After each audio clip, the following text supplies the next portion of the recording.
الحمد لله وحده والصلاة والسلام على من لا نبي بعده. پنن درس کې به د فقه دوه مسلې ذکر کو. اوله مسله دا ده چې یو سړی د سحر فرض منځو کې یو سنت ترې نه پاتې شوي، نو دا سنت د لمر د راختلو نه مخکې کولی شي که نشي کولی. نو د فقه حنفي مسله دا ده چې د سحر سنت د فرضو نه وروسته د لمر د راختلو نه مخکې مکروه دي. او د فقه حنفي دا مسله د رسول الله صلی الله علیه وسلم د ډیرو احادیثو نه مستنبطه ده. د الله پاک په توفیق به زه احادیث تاسو په خدمت کې پیش کم. اول عن ابي هريره رضي الله عنه ان رسول الله صلى الله عليه وسلم نهى عن الصلاه بعد العصر حتى تغرب الشمس وعن الصلاه بعد الصبح حتى تطلع الشمس. صحیح بخاری جلد اول صفحه 2 صحیح مسلم جلد اول صفحه 215. حضرت ابو هريره رضي الله عنه فرمایي چې رسول الله صلی الله علیه وسلم د دوه قسمه منځونو نه منع کړې ده. یو چې کله د مازیګر فرض منځو شي نو بیا تر ماښام پورې د نورو منځونو نه منع کړې ده، او چې د سحر فرض منځو شي نو د لمر تر راختلو پورې رسول الله صلی الله علیه وسلم د نورو منځونو نه منع کړې ده چې په دې کې نوافل او سنت هم راځي. دویم حدیث عن ابن عباس رضي الله عنهما قال سمعت غير واحد من أصحاب رسول الله صلى الله عليه وسلم منهم عمر بن الخطاب وكان أحبهم إلي أن رسول الله صلى الله عليه وسلم نهى عن الصلاة بعد الفجر حتى تطلع الشمس وبعد العصر حتى تغرب الشمس. صحيح البخاري جل اول صفحه 2 صحيح مسلم جل اول صفحه 215. یعنی رسول الله صلی الله علیه وسلم د سحر د فرض نه وروسته د لمر تر راختلو پورې د نورو منځونو نه منع کړې ده، او د مازیګر د فرض نه وروسته د لمر تر پریوتلو پورې د نورو منځونو نه منع کړې ده. عبدالله ابن عباس فرمایي چې دا مسئله ما د پیغمبر علیه السلام د ډیرو صحابو نه اورېدلې ده چې په هغوی کې حضرت عمر بن الخطاب رضی الله عنه هم شاملو، او حضرت عمر بن الخطاب رضی الله عنه زما په دې ټولو کې ډیر زیات خوښو. یعنی دې ټولو دا مسئله رسول الله صلی الله علیه وسلم نه را نقل کړې ده چې د مازیګر فرض مونځ چې وشي نو بیا به تر ماښامه پورې بل مونځ نه کیږي، او چې د سحر فرض مونځ وشي نو بیا به تر لمر ختلو پورې بل مونځ نه کیږي. دریم حدیث عن عطاء ابن يزيد الليثي أنه سمع أبا سعيد الخدري رضي الله عنه يقول قال رسول الله صلى الله عليه وسلم لا صلاة بعد صلاة العصر حتى تغرب الشمس ولا صلاة بعد صلاة الفجر حتى تطلع الشمس. صحيح البخاري جل أول صفحة 2 صحيح مسلم جل أول صفحة 215. ابو سعید خدری رضی الله عنه فرمایي چې رسول الله صلی الله علیه وسلم د دې دوه منځونو نه منع کړې ده. یو دا چې د مازیګر منځ وشي فرض نو بیا تر ماښامه پورې د نورو منځونو نه منع ده. دویم دا چې د سحر فرض منځ وشي نو بیا تر لمر د راختلو پورې د نورو منځونو نه منع ده. څلورم حدیث عن ابي هريره رضی الله عنه قال قال رسول الله صلی الله علیه وسلم من لم يصلي ركعتي الفجر فليصليها بعد ما تطلع الشمس. ترمذی جل اول صفحه 96. یعنی رسول الله صلی الله علیه وسلم فرمایي د چانه چې د سحر سنت پاتې شي نو هغه بیا د لمر د راختلو نه وروسته وکړي. پنځم حدیث عن ابن سیرین عن ابن عمر انه صلاها بعد اضحى مصنف ابن ابي شيبه جلد 2 صفحه يوصل او 50. یعنی د عبد الله ابن عمر رضی الله عنهما د سحر سنت پاتې شو به د څاخت نورسته وکړه. شپږم حدیث عن يحيى بن سعيد قال سمعت القاسم يقول اذا لم اصليها حتى اصلي الفجر صليتهما بعد طلوع الشمس. مصنف ابن ابي شيبه جلد 2 صفحه 255. یعنی يحيى بن سعید فرمایي چې ما د قاسم ابن محمد نه اوریدلی دي چې فرمایلی دي چې کله چې د سحر سنت را نه پاتې شي نو بیا د لمر د راختلو نه وروسته کومه. وم حديث مالك بلغه أن عبد الله بن عمر رضي الله عنهما فاتته ركعة الفجر فقضاهما موتا امام مالک صفحه 112 یعنی د حضرت ابن عمر رضی الله عنهما نه د سهار سنت پاتې شو نو د سهار د لمر د راختلو نه وروسته وکړه نو یو مسله خدا شو چې کله د سهار سنت د یو چا نه پاتې شي نو هغه بیا د لمر د راختلو نه مخکې د هغې کول مکروه دي دویمه مسله چې د سحر جمع ودرېږي نو سنت کول څه حکم لري نو ګوره لا مذهب صادق سیالکوټي د سبیل الرسول په صفحه 240 کې د فقه او د حدیث په مابین کې د اختلاف د ثابتولو دپاره لیکي چې یو طرف ته عنوان لګی ممانعت رسول او بیا حدیث پیش کوي عن ابي هريره رضي الله عنه قال قال النبي صلى الله عليه وسلم اذا اقيمت الصلاه فلا صلاه الا المكتوبه صحیح مسلم یعنی چې کله د لمانځه دپاره اقامت وشي نو د دغه فرض لمونځ نه ما سوا بل لمونځ بیا نه کیږي او بیا د فقه مسله دا ده چې د سهار لمونځ د سهار د مانځه جمع ولاړه وي او یو سړی راغلو سنت یې نه وکړي نو که یو رکعت د امام پسې نیولی شو نو سنت دې وکړي د مسجد د دروازې سره او بیا دې په جماعت کې شریک شي او بیا صادق سیالکوټي لیکي چې احنافو د الله نه وویرېږئ د امام صاحب د فرضي اقوالو په مقابله کې قرآن او حدیث مه پرېږدئ مونږ ورته وایو چې لا مذهب خناسه تا قرآن او حدیث اورېدلی او په قرآن او حدیث ته پوهېږي ته غوږ کېده چې زه تا په قرآن او په حدیث باندې پوه کړم لا مذهب خناسه دا اعتراض ډېر پخوانی دی ستاسو مشر هریچند ابن دیوانچند کتري هندو دا په ظفر المبین صفحه 118 کې ذکر کړی په هغه وخت کې د دې جواب احنافو په فتح المبین صفحه 140 نه تر صفحه 126 پورې ورکړی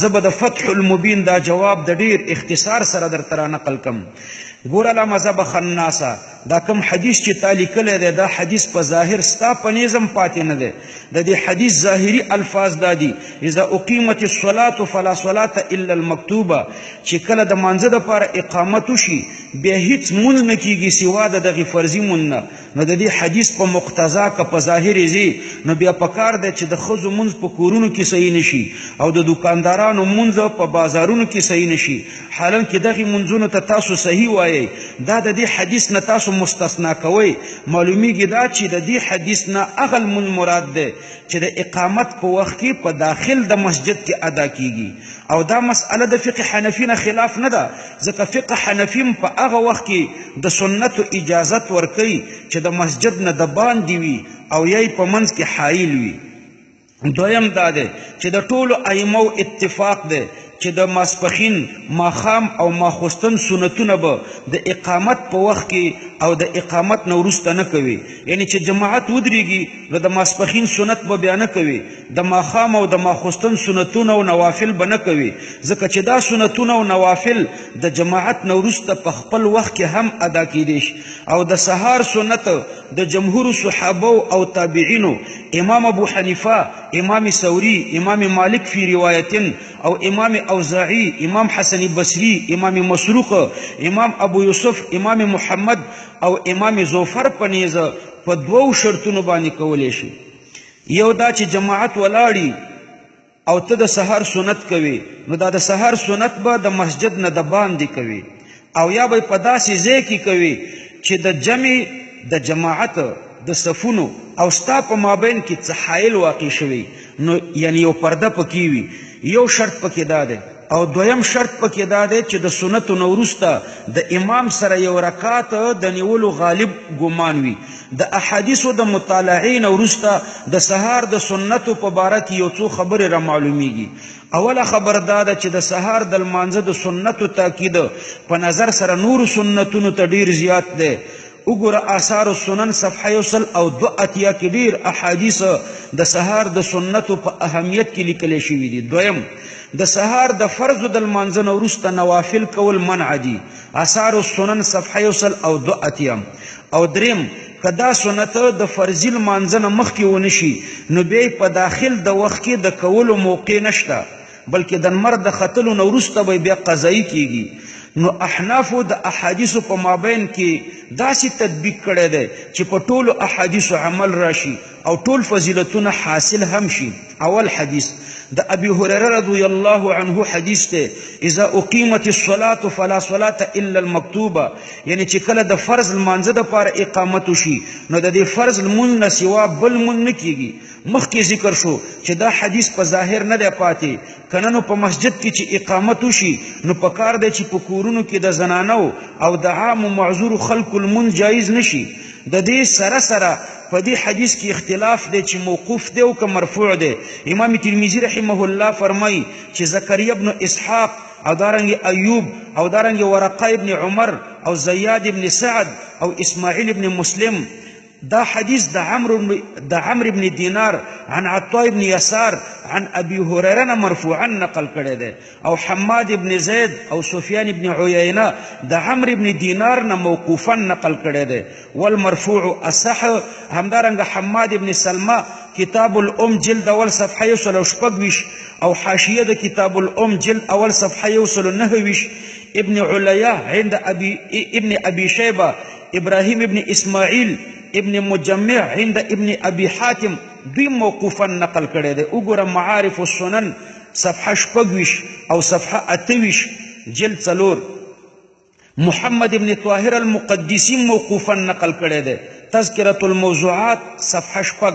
نو دغه اختلاف لوجه امام بخاری دا حدیث د سند سره نه دی روایت کړی، غالبا دغه اختلاف ته کتلی دی او له همدې وجه امام ترمذی دی حدیث ته د صحیح په ځای حسن ویلی دی. نو دغه حدیث چې له مذهب خناس پیش کړی دی په دې حدیث کې وقفن او رفعن اختلاف دی او په ظاهر باندې پاتې نه دی. دوهم حدیث خپله د ابو هريره رضی الله عنه بل حدیث دی او سندن بالکل صحیح دی، مرفوع حدیث دی. لا تدعو رکعتي الفجر ولو طردتكم الخيل. آثار السنن صفحه 102. ابو داود جلد اول صفحه 108.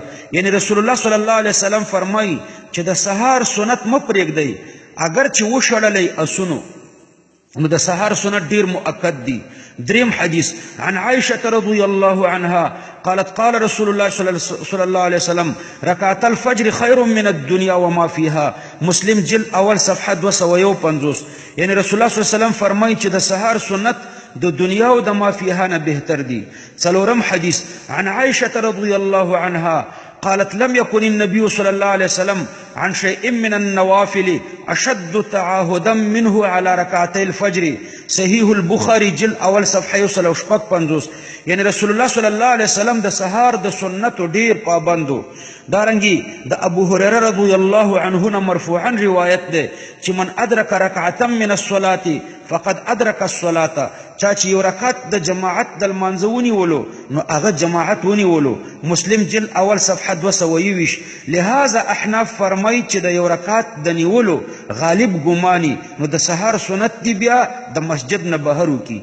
دارنګه د ابو هريره رضی الله عنه مرفوعا روایت ده اذا كنتم في المسجد فنودي بالصلاه فلا يخرج احدكم حتى يصلي. یعنی چې کله تاسو په مسجد کې وای او اذان وشي نو نه دی وځي یو تاسو د مسجد څخه تر څو چې لمونځ وکړي. نو دا ټول احادیث را جمع کا چې د مسجد نه بهر او یا په د مسجد په داخل کې چې د منځ کوونکي او د امام په مابین کې کم شی حایل وي او سنتو کې نو فلا تدعو رکعتي الفجر باندې محمد راغلو. او چې په یو رکعت د جماعت کې شریک شي نو جماعت دې ونیولو، ځکه چې پیغمبر علیه السلام فرمایي من ادرک من الصلاه من ادرک رکعتا من الصلاه فقد ادرک الصلاه. چا چې د جماعت یو رکعت ونیولو نو د ټوله جماعت ونیولو. بعضو په واسطه د مسلم ابن خالد زنجي عن عمرو ابن دینار دام روایت کړی دی چې ولا رکعتي الفجر، یعنی چې کله جماعت ودرېږي د فرض مانځه دپاره اقامت وشي نو بیا هیڅ مونځ نه کیږي، ولا رکعتي الفجر او د سحر سنت هم نه کیږي. لیکن د دې په سند کې یو راوي یحیی ابن دینار د طرف نه ضعف منسوب دی. آثار السنن صفحه 102 کې د ضعف منسوب دی. همدارنګه وم حدیث د دې برعکس بهقي په طریقې د لیث ابن سعد عن عطاء عن ابي هريره ان رسول الله صلى الله عليه وسلم قال اذا اقيمت الصلاه فلا صلاه الا المكتوبه الا ركعتي الصبح روایت کړی دی. السنن الکبرى جلد 2 صفحه 403 یعنی چې کله اقامت وشي نور منځونه مکوي مگر د سهار سنت کوي.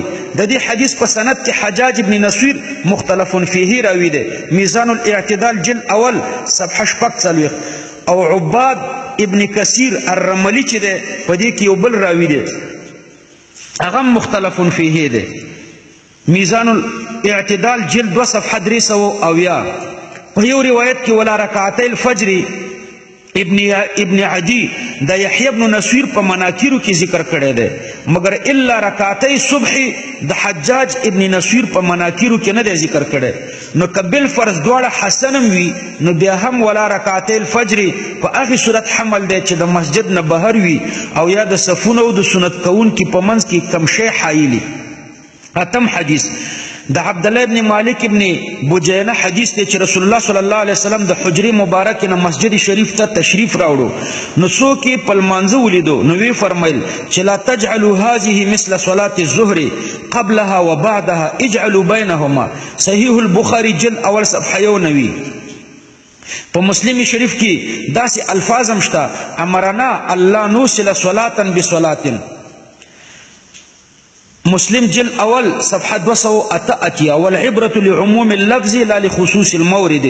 احنافم په دې قایل دي چې سنت بالکل د فرض سره متصل نه دي پکار بلکې د فاصله سره کول پکار دي. همدارنګه په دې باره کې د صحابه ډیر احادیث راغلي دي. عن عبد الله بن عمر قال سمعت رسول الله صلى الله عليه وسلم يقول لا صلاة لمن دخل المسجد والإمام قائم يصلي فلا ينفرد وحده بصلاة ولكن يدخل مع الإمام في الصلاة. رواه التبراني في الكبير. حضرت عبد الله بن عمر فرمای چې نشته کامل مند هغه چا د پاره چې مسجد ته داخل شي او امام ولاړ وي لمونځ کوي نو یوازې د لمونځ نه کوي بلکې د امام سره د په لمانځه کې داخل شي. نو ګوره په دې حدیث کې دخل المسجد ذکر دی او سنت به د مسجد نه بهر او یا په داسې ځای کې کوي چې د صفونو او د سنت کوونکي په مابین کې حایل وي.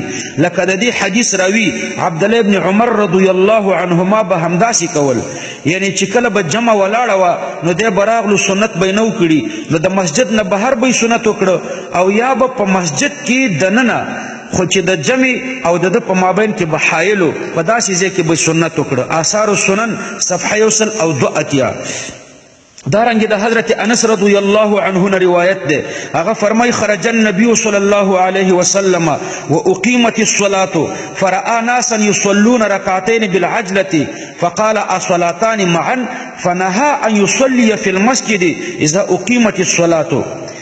یعنی حضرت انس سے فرمای چې پیغمبر علیه السلام یو ورځ جمعه ته لاړو جمع ولاړه و خلق سنتونه کول نو پیغمبر علیه السلام ورته وفرمایل اصلاتان معا آیا دو منځونه یو ځای کوئ نو بیا خلق په مسجد کې دننه د سنتو نه منع کړه چې کله به جماعت ولاړو. نو ګوره دلته د فی المسجدی ذکر دی نو نه په داخل د مسجد کې ده نه بهر. خپل د دې حدیث راوي حضرت انس رضی الله عنه د اقامت په وخت کې سنت کړي دي. آثار السنن صفحه 102 ورسته درته د حوالی پیش کوم. یو لسم حدیث د حضرت ابو موسی اشعری رضی الله عنه نم د منع روایت راغله ده لیکن حضرت عبد الله ابن مسعود د په مخ کې د ستنې شاته سنت کول او د نه منع کولو. آثار السنن صفحه 102. معلومه شو چې د دوی په نیز منع د صفونو سره په سنتو کولو باندې حمل ده. د عبد الله ابن سرجس په روایت کې راغلی دي چې فی ناحیه المسجد اغام د صفونو سره په اتصال ور حمل ده. د صحابه په عهد کې او د تابعین په عهد کې په مدینه کې د حضرت عمر رضی الله عنه په دور کې عام خلق همداسې سنت کول. خپل ابن عمر رضی الله عنه همداسې سنت کول او هیڅ چا ور باندې انکار نه کولو. په مکه مکرمه کې ابن عباس، په کوفه کې ابن مسعود، په بصره کې حسن بصری رضی الله عنهم په همدې طریقه سنت کول چې جماعت به ولاړو نو دوی به بهر سنت وکړو او یا به په داسې ځای کې سنت وکړو چې د جماعت او د دوی په مابین کې به یو حایلو او هیڅ چا انکار نه کولو. ګوره طحاوي شرح معانی الاثار ته رجوع وکړه، بلکې په کومو احادیثو کې چې منع راغلی ده نو د همدې احادیثو د راویانو نه د سنتو د کولو روایت پیدا کیږي. نو معلومیږي چې رسول الله صلی الله علیه وسلم د صفونو سره متصل د اقامت په وخت کې د سنتو د کولو نه منع کړې ده. بل داسې یو حدیث هم نشته چې د مسجد نه بهر او یا د حایل په صورت کې د اقامت په وخت کې د سنتو د کولو نه منع کړي وي. دارنګي په یو حدیث کې راځي عن علي قال كان رسول الله صلى الله عليه وسلم يصلي ركعتي الفجر عند الإقامة. مسند احمد جل اول صفحه و اویا، ابن ماجه صفحه و اتیا. یعنی رسول الله صلی الله علیه وسلم به د سهار سنت د اقامت په وخت کې کول. همدارنګه په یو بل حدیث کې راځي د حضرت علی رضی الله عنه نه روایت ده، هغه فرمایي کان رسول الله صلی الله علیه وسلم یصلی الرکعتین عند الاقامه. رسول الله صلی الله علیه وسلم به د سهار سنت د اقامت په وخت کې کول. ابن ماجه جلد اول صفحه 415. دارنګه ترمذی کتاب الزکات باب ما جاء فی زکات الذهب والورق جلد اول صفحه 114.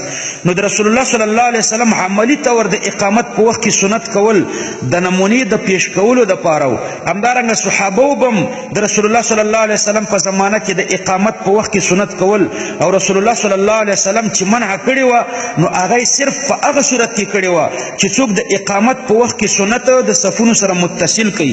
صاحب د آثار السنن په صفحه 183 کې دې موضوع ته پورا باب لګولې ده په نوم د باب من قال يصلي سنة الفجر عند اشتغال الامام بالفریضه.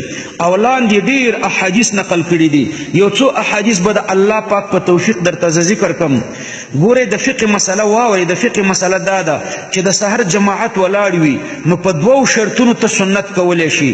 یو دا چې دا یقین دی وي چې یو رکعت رانیوي شم، او دویم دا چې د مسجد نه بهر او یا په داسې ځای کې چې ستاو د جماعت په مابین کې حایل واقع وي نو بیا د سحر سنت کولای شي. بهتر دادی أول عن مالك بن مغول قال سمعت نافعا يقول أيقظت ابن عمر لصلاة الفجر وقد أقيمت الصلاة فقام فصلى ركعتين. رواه التحاوي جلد اول صفحة 58 وإسناده صحيح.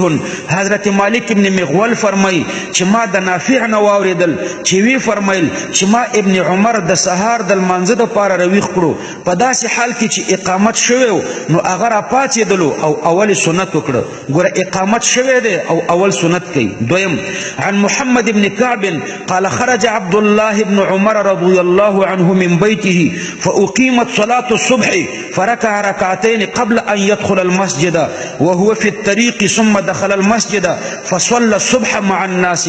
رواه التحاوي جلد اول صفحه 258.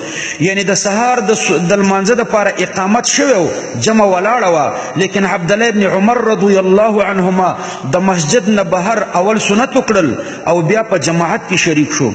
دارنګ وعن زید بن اسلم عن ابن عمر رضي الله عنه انه جاء والامام يصلي الصبح ولم يكن صلى الركعتين قبل الصبح فصلاهما في حجرة حفصة ثم انه صلى مع الامام.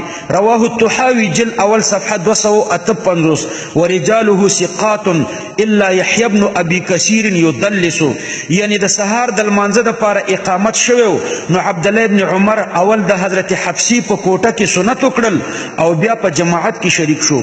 دارنګ وعن ابي الدرداء رضي الله عنه انه كان يدخل المسجد والناس صفوف في صلاة الفجر فصلى الركعتين في ناحية المسجد ثم يدخل مع القوم في الصلاة.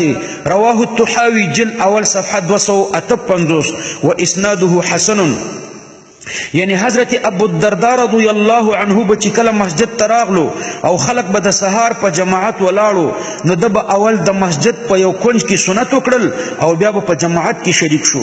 وعن حارثة بن مضرب ان ابن مسعود رضی الله عنه وابا موسى رضی الله عنه خرجا من عند سعيد بن من عند سعيد بن العاص رضي الله عنه فأقيمت الصلاة فركع ابن مسعود ركعتين ثم دخل مع القوم في الصلاة وأما أبو موسى فدخل في الصف. رواه أبو بكر بن أبي شيبة في مصنفه جلد صفحة 251 وإسناده صحيح. يعني عبد الله بن مسعود رضي الله عنه د اقامت نورستا د سحر سنت وکړه او بیا په جماعت کې شریک شو. دارنګ وعن عبد الله بن أبي موسى عن أبيه حين دعاهم سعيد بن العاص دعا أبو موسى وحذيفة وعبد الله بن مسعود قبل أن يصلي الغداة ثم خرجوا من عنده وقد أقيمت الصلاة فجلس عبد الله إلى أسطوانة من المسجد فصلى ركعتين ثم دخل في الصلاة. رواه الطحاوي جلد أول صفحة 250. یعنی د سهار د لمانځه لپاره اقامت شوی نو حضرت عبد الله ابن مسعود اول د ستنې شاته سنت وکړل او بیا په جماعت کې شریک شو. وعن عبد الله بن ابي موسى عن عبد الله رضي الله عنه انه دخل المسجد والامام في الصلاه فصلى ركعتي الفجر. رواه الطحاوي جلد اول صفحه 250 والطبراني واسناده حسن. یعنی حضرت عبد الله ابن مسعود په داسې وخت کې د سهار سنت وکړل چې جماعت ولاړو. وعن ابي مجلس قال دخلت المسجد في صلاة الغداة مع ابن عمر رضي الله عنه وابن عباس رضي الله عنه والإمام يصلي فأما ابن عمر فدخل في الصف وأما ابن عباس فصلى ركعتين ثم دخل مع الإمام فلما سلم الإمام قعد ابن عمر رضي الله عنه مكانه حتى طلعت الشمس فقام فركع ركعتين. رواه الطحاوي جلد أول صفحة 250 واسناده صحیح. یعنی ورځ د سهار جماعت ولاړو نو ابن عمر په جماعت کې شریک شو او سنت د لمر د راختلو نو وروسته وکړل او ابن عباس رضی الله عنهما اول سنت وکړل او بیا په جماعت کې شریک شو.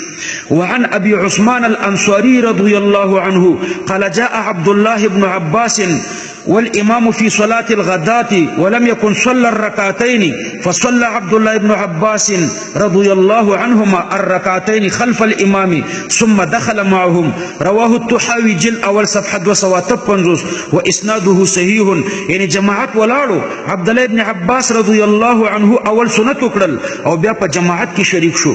وعن أبي عثمان النهدي قال كنا نأتي عمر بن الخطاب رضي الله عنه قبل أن نصلي ركعتين قبل الصبح وهو في الصلاة فنصلي في آخر المسجد ثم ندخل مع القوم في صلاتهم. رواه الطحاوي جلد أول صفحة 258 وإسناده حسن.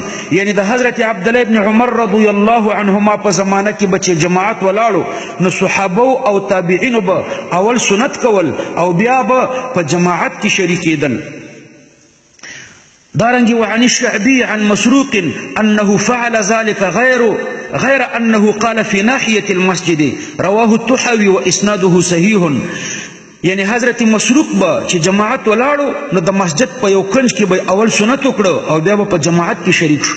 وعن يزيد بن إبراهيم عن الحسن أنه كان يقول إذا دخلت المسجد ولم تصلي ركعتي الفجر فصلهما وإن كان الإمام يصلي ثم ادخل مع الإمام. رواه الطحاوي وإسناده صحيح. حسن بصری سے فرمایي چې کله مسجد ته لاړې او سنت دې نو کړي نو اول سنت وکړه اگر چې جماعت ولاړوي بیا په جماعت کې شریک شه. نو لا مذهب خناسه دا تقریبا د یو درجن نم زیات احادیث درته د الله پاک په توفیق باندې ما پیش کړ چې د دوی سره فقه حنفي بالکل موافقه و. نو ته د الله نه ویریږه د دومره احادیثو مخالفت مکوه. احناف الحمدلله په ټولو احادیثو عمل کوي او د احادیثو په مابین کې تطبیق کوي.